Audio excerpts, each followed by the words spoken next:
Oh my god Oh my god Your account has been closed by Google Why What the fuck បាទនេះជាអ្វីដែលបងប្អូនអរគ្នាបានទទួលការពីចំនួនមុនដែល YouTube បានបិទនៅ monetize របស់បងប្អូនដែលខូច absent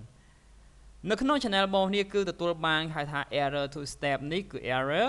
ដែលវាផ្ដោតទៅលើ activity click ដែលយើងនិយាយងាយយល់គឺការប្រើគីមីឬក៏ការប្រើចុចពាណិជ្ជកម្មដោយខ្លួនឯងឬក៏ការប្រើប្រាស់នៅប្រព័ន្ធណាមួយដែលវាខុសច្បាប់របស់ YouTube Alright អ្វីដែលបងប្អូនទទួលបានហ្នឹងគឺជាការបិទនៅ Google Absence កាលណាបិទ Google Absence ទោះបី channel monetize កម្រិតណា original កម្រិតណាក៏មិនអាចរលួយបានបន្តទៀតដែរព្រោះ Absence ត្រូវបានខូចអ្វីដែលបងប្អូនទទួលបានគឺ YouTube approve partner term គឺ accept ប៉ុន្តែអ្វីដែលបងប្អូនទទួលបានខូចហ្នឹងគឺខូច Google Absence កាលណាខូច Google Absence គឺ channel នឹងបិទខ្ទេចខ្ទីអស់ហើយបាទអ្វីក៏មិនអាចធ្វើអីកើតដែរបច្ចុប្បន្ននៅថ្ងៃនេះបច្ចុប្បន្ននេះខែនេះគឺទទួលបានសារមួយទៀតគឺពាក់ព័ន្ធនឹង notification 30 day បាទ30 day notice your partner program terminate on 11 July អញ្ចឹងក្នុងខែក្រោយ11 July បាទគេបាន alert យើង Alright អញ្ចឹងយើងពិនិត្យទាំងអស់គ្នា Hi pencil shadow យើងគេសួរស្ដីទៅ pencil shadow right channel ដែលបានបិទអូខេជាមួយនឹង absent ដែលបានខូចអូខេ at some point in the past គេថាការពីអតីតកាលណាបាទយើងបាន sign up ជាមួយនឹងsign in ជាមួយនឹង YouTube partner program បាទយើងបាន sign up ជាមួយនឹង partner program នេះគេហៅថា you become a partner program ន័យថាយើងទទួលស្គាល់និងទទួលយកនៅច្បាប់របស់ YouTube alright but they are no longer part of YouTube partner program ប៉ុន្តែអ្វីដែលយើងធ្វើមានកំហុសហ្នឹងគឺយើងបានដាច់ចេញពីប្រព័ន្ធ YouTube ដៃគូរបស់ YouTube ដោយសារតែយើងខូច Google Absence Your account has been closed by Google មានថាកន្លែងហ្នឹងគឺ YouTube បានបិទ Google បានបិទនៅការផ្សព្វផ្សាយរបស់យើងនៅក្នុង channel របស់យើងបាទដែលធ្វើឲ្យ error to step កន្លែងនេះ error to step នេះគឺវាខុសដោយការចុចពាណិជ្ជកម្មបាទឬក៏យើងយកទៅ boot traffic ដែលវាខុសបច្ចេកទេសរបស់ YouTube ឬខុសច្បាប់ YouTube ដែលបំពានទាំងស្រុងបាទចឹងហើយដែលបងប្អូនទាំងអស់គ្នាពីមុនគឺគ្រាន់តែ YouTube សំដៅ Google Absence ខូចភ្លាម channel របស់យើងនៅ alert message មួយថា your channel is no longer monetization ចឹងមានថាបិទ monetize បាទ alright នៅថ្ងៃនៅខែមករា YouTube បាន update នៅគោលការណ៍គេ so your existing YouTube partner program contract មានថាកិច្ចសន្យារបស់យើងនៅលើ YouTube គឺហួសសម័យហួសបច្ចុប្បន្នភាពបាទហួសការហួសដូចបើយើងនិយាយផលិតផលគឺ expired date បាទតែអានេះគឺ no longer up to date វាហួសការកំណត់ហើយនៃការផ្លាយដៃគូរបស់យើងហ្នឹងជាលទ្ធផលយើងនឹងធ្វើការផ្អាកនៅកុងត្រាបាទ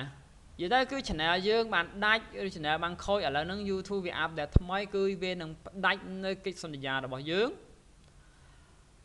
បាទផ្ដាច់ក៏ដូចគ្នាដែរបងប្អូនគឺ channel យើងបានខូចហើយជាមួយនឹង absence យើងបានខូចអញ្ចឹងគេនឹងផ្ដាច់នៅកុងត្រាដែលយើងគេហៅថាសិទ្ធជាដៃគូរបស់ YouTube បាទតាមពិតវាដាច់បាត់ហើយតែអានេះគ្រាន់តែគេផ្ញើ email យើងជាផ្លូវការនៅពេលដែលយើង update នៅបច្ចុប្បន្ននេះ This email serve as 30 day គេថាលទ្ធផលគឺគេទុករយៈពេល30ថ្ងៃនៅក្នុងការគេហៅថាផ្ដល់នៅព័ត៌មានមកដល់យើងបាទអញ្ចឹង channel របស់យើងនឹង terminate បាទ terminate នេះគឺបិទបងប្អូនអញ្ចឹងបិទនេះយើងចាំមើលតើថ្ងៃ11 July ហ្នឹងវាបិទ channel ឬក៏បិទស្អីក៏យើងអត់ទាន់ដឹងថាច្បាស់ថាវាបិទអីដែរបងប្អូនអញ្ចឹងរងចាំទាំងអស់គ្នាអញ្ចឹងបងប្អូនដែលស្ដាយវីដេអូសូម download ទុកបាទ terminate នេះគឺមិនដឹងថាបិទយ៉ាងម៉េចទេខ្ញុំអត់ទាន់ច្បាស់ដូចគ្នា alright បាទខ្ញុំខកបញ្យល់ថាមូលហេតុដែលបងប្អូនទទួលបាន email ហ្នឹងមូលហេតុអីអ្នកដែលទទួលបាន email ហ្នឹងគឺជា channel ដែលខូច absent បាទបញ្ជាក់គឺ channel ដែលខូច absent បងប្អូនគ្នាដែលមិនខូច absent គឺមិនបានទទួល email ហ្នឹងទេ បាទអ្នកដែលខូច absent គឺទទួលបាន email គ្រប់ channel ហ្នឹងបងនេះគ្រប់ email ទាំងអស់ដែលទទួលបានអាហ្នឹងគឺជាអ្នកដែលខូច Google absent បញ្ជាក់គឺអ្នកដែលខូច Google absent close channel ត្រូវបានខូចបាទអញ្ចឹងបានយើងទទួលបានសារហ្នឹង to get back into partner program you need to meet the eligibility criteria ហ្នឹងហើយនឹង reapply បាទហើយខូចបើ apply យ៉ាងម៉េចទៀតបើខូច Google absent បាត់ហើយហ្នឹងបាទអញ្ចឹងវាអត់ឲ្យ apply ទៀតទេ alright បាទមានថាអ្វីដែលគេធ្វើហ្នឹងគឺគេបិទតបពីយើងបានខូច Google YouTube ត្រូវបានបិទ Google absent ត្រូវបានខូចឥឡូវហ្នឹងគេនឹងបញ្ចប់នៅកិច្ចសន្យាគេ terminate account terminate មានថាបិទនៅchannel របស់យើងហ្នឹងណារយៈពេល30ថ្ងៃក្រោយគេនឹងបិទចោលបាទ alright អូខេបិទផ្អាដៃគូកុងត្រាជាដៃគូរបស់គេហ្នឹងប៉ុន្តែបាទនិយាយករណីមួយទៀតគឺប៉ុន្តែ you still will have access the create feature to enable your grow channel audience build your community manage your video you can upload or edit or delete មានថា channel យើងមិនបានលុបពី YouTube ទេ alright គេគ្រាន់តែបិទកុងត្រាជាដៃគូរបស់ YouTube ទេប៉ុន្តែ channel របស់យើងនៅតែមានដំណើរការដដែលយើងអាច upload យើងអាច edit យើងអាច delete video បានធម្មតា read respond or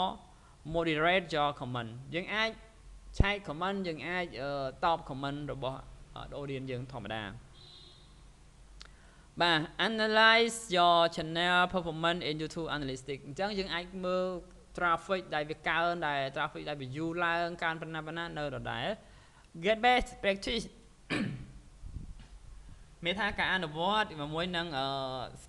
strategy យុទ្ធសាស្ត្រជាមួយនឹងការណែនាំពី YouTube creator channel មានថាយើងអាចទទួលបានបទពិសោធន៍ថ្មីដូចជាអ្វីដែលគេណែនាំនៅក្នុង channel YouTube creator channel អញ្ចឹងខ្ញុំអាចអ្នកចុចមកបាទអញ្ចឹងយើងទៅដល់ YouTube creator channel ដែលគេបង្ហាញយុទ្ធសាស្ត្រនិង technique មួយចំនួនដែល YouTube បានបង្ហាញណែនាំយើងធ្វើម៉េចឲ្យ channel យើងដូចជាយើងតាក់ទំនាក់ទំនង audience យើងបានកាន់តែច្រើនចំណុចនេះគឺมันបានលុប channel ចេញពី YouTube ទេគ្រាន់តែគេដកបញ្ចប់កងត្រាសិទ្ធិជាដៃគូតែប៉ុណ្្នឹងឯងតាមពិតវាដាច់បាត់ហើយវាបញ្ចប់ស្អីទៀតបាទអានេះគ្រាន់តែគេជឿធ្វើជាលិខិតមួយដើម្បីបំបិតកងត្រាផ្ដាច់កងត្រាយើងបាទដល់យើងទីខ្ចីលុយគេអញ្ចឹងបាទគេផ្ដាច់កងត្រាយើងតែប៉ុណ្្នឹងឯងតែផ្ទះយើងបានហើយ alright អូខេអញ្ចឹងយើងនៅមាន channel ដដែលអាច upload វីដេអូអាច view បានធម្មតាអាច comment មួយ audience យើងធម្មតាប៉ុន្តែគ្រាន់តែសិទ្ធិកងត្រាគឺបានផ្ដាច់ចេញបាទអញ្ចឹងមួយខែក្រោយគេនឹងដាច់ហើយតែយើងមើលទៀតថាតើដាច់នឹងដាច់របៀបម៉េចបាទចង់យើង update បន្តទៀតថាតើវាចេញលទ្ធផលម៉េចហើយទៅ channel វាចេញម៉េចអីម៉េចអញ្ចឹងណាបាទ alright តែប៉ុណ្ណេះបងប្អូននេះគឺប៉ុណ្ណឹងអត់មានអីប្លែកទេដូចខ្ញុំជឿអញ្ចឹងគឺអត់មានអីប្លែកទេបងប្អូនអរនេះត្រឹមត្រូវខ្លួនឯងគឺអត់មានអីប្លែកទេប៉ុន្តែអ្នកដែលមិនត្រឹមត្រូវបានគាត់ភ័យ alright អញ្ចឹងសរុបជារួមគឺនៅពេលដែល channel បងប្អូនបិទ Google បិទមកថា advertise ត្រូវបានបិទនៅលើ Google អញ្ចឹង YouTube បងប្អូនត្រូវបានខូចហើយបាទហ្នឹងហើយតែប៉ុណ្្នឹងឯងហើយឥឡូវយើងបានសារហ្នឹងគេ update ទៅលើកងត្រាសិទ្ធិជាដៃគូតែប៉ុណ្្នឹងទេតែ channel យើងនៅតែ access ធម្មតាអាច upload អាច share អាច comment ធម្មតាប៉ុន្តែគ្រាន់តែការរលួយត្រូវបានដកផ្ដាច់ជាផ្លូវការអរគុណបងប្អូនអញ្ចឹងវីដេអូនេះមានប៉ុណ្្នេះសម្រាប់អ្នកដែលទទួលបានសារហ្នឹងគឺมันមានអារម្មណ៍អីប្លែកច្រើនទេគឺអ្នកទទួលបានហ្នឹងគឺសុទ្ធតែជាអ្នកដែលខូច channel ដោយការបំពានច្បាប់ដូចជាការចុចពាណិជ្ជកម្មខ្លួនឯងឬក៏ការ boot ខុសបច្ចេកទេសជាមួយ AI ផ្សេងបាទវាបិទប៉ុណ្្នឹងឯងអរគុណច្រើនបាយបាយជំរាបលា